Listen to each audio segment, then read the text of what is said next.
Arthur Sterling was not a mystic. Evelyn Vance wasn't either. Evelyn was a housewife from North Carolina, a mother, a sailor's wife, and for more than 45 years, she sat beside more than 7,000 people in a deep state of trance and did one single thing. She listened. She listened to what came through them when the filter of the rational mind loosened. She heard patterns that repeated in people who had never met, in languages they had never studied, about worlds they had never seen. And what she discovered in the final decades of her life will change the way you interpret everything that is happening to you at this very moment. You did not find this video by accident. Something inside you brought you here. Most people will keep scrolling, will keep running away, will keep sleeping. But you stopped, and your soul recognized something before your mind could understand it. Comment below, right now, before you continue watching, "I am here." Write those 3 words in the comments if you feel that this transmission found you. It is not faith. It is recognition. And recognition is the first sign that the door has already opened. Let me tell you who Evelyn Vance was. She was born in 1931 in Richmond, Virginia. Nothing extraordinary about her childhood. She married Jack Vance, a U.S. Navy officer, in 1951.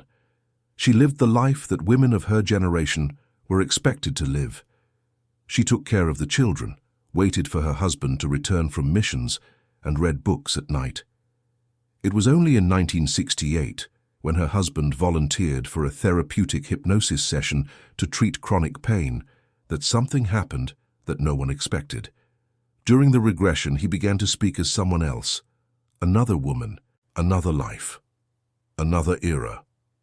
The therapists at the time didn't know what to do with it. They closed the case and life went on.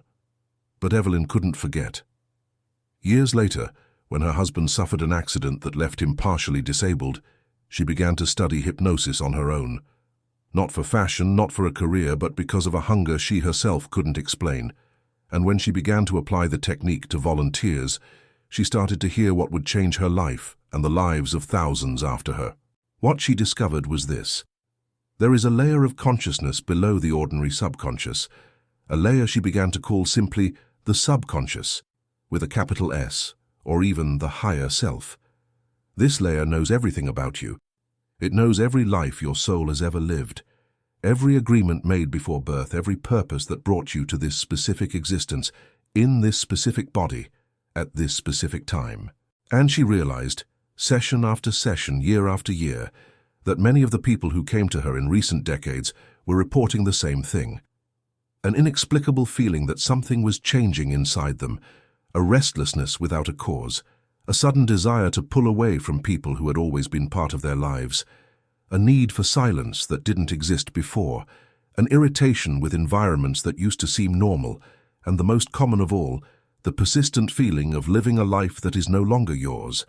Have you felt this? Stop, breathe, and ask, have you ever woken up in the middle of the night with the feeling that something big was about to happen, with no external evidence to justify it? Have you ever found yourself sitting in a meeting, at a family lunch, in a relationship, feeling that your body was there but your soul was somewhere else? If you recognize this, then what Evelyn wrote in her final books is literally about you. She called this phenomenon recalibration, not confusion, not a crisis, recalibration. And here is the mistake most people make when recalibration begins. They try to go back to being who they were. They try to recover the old normalcy. They try to fit in again, with more force, with more effort, with more denial. They call old friends, return to old habits, repeat old conversations, and nothing works. Nothing fits. And do you know why? Because your frequency has already changed. The problem isn't the world. The problem is that you are trying to fit into clothes that your soul has already taken off.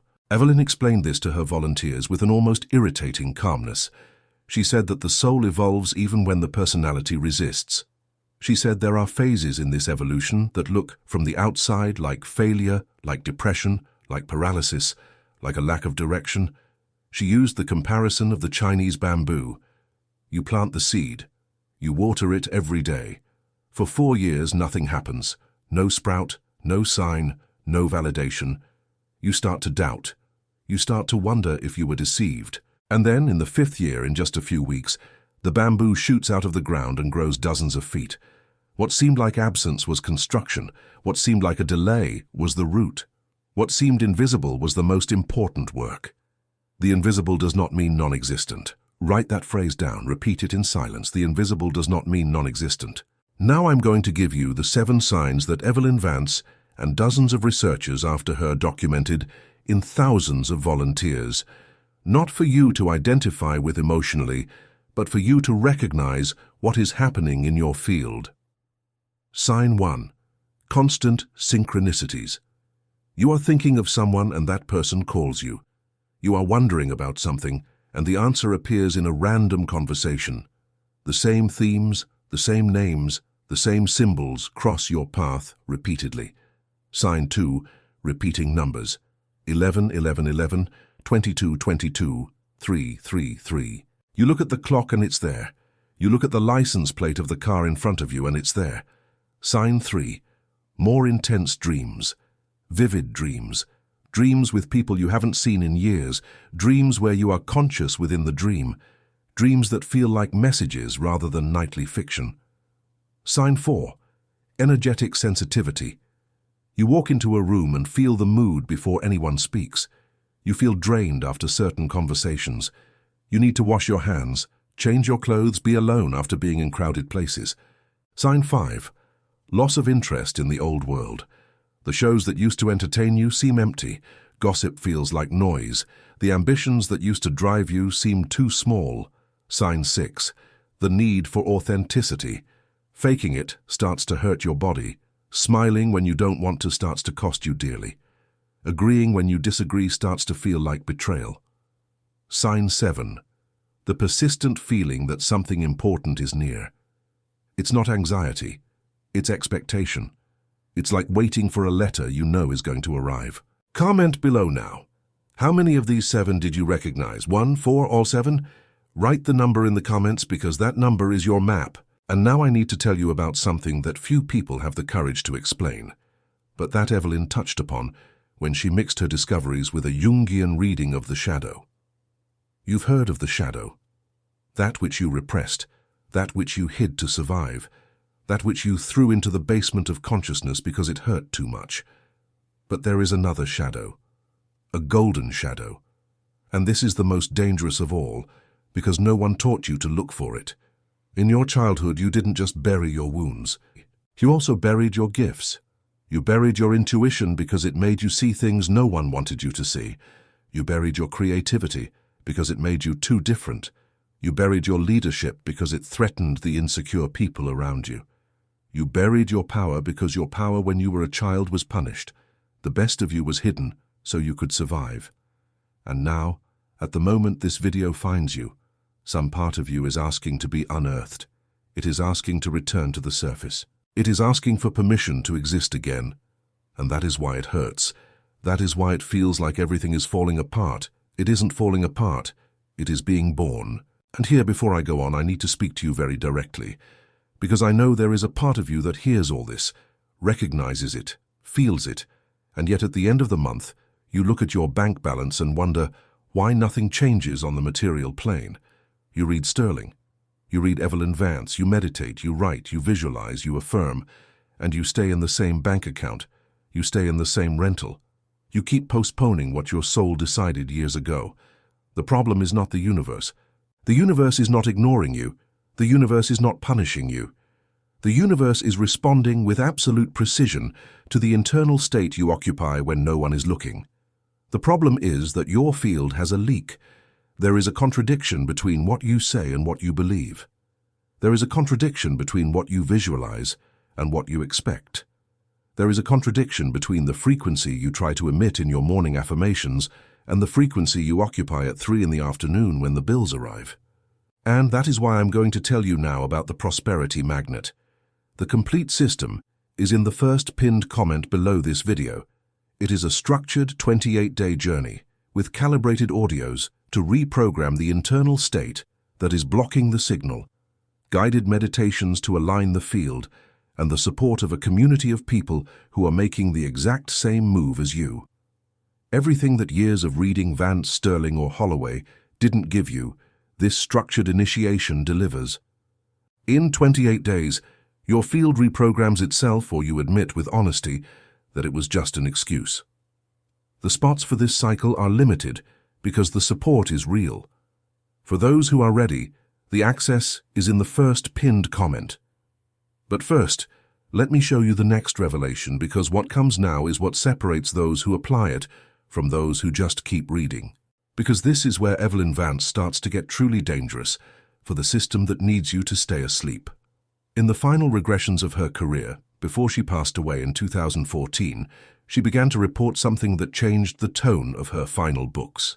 She began to say that there are people incarnated at this specific time who did not come to repeat lessons. They came to help the Earth make a transition.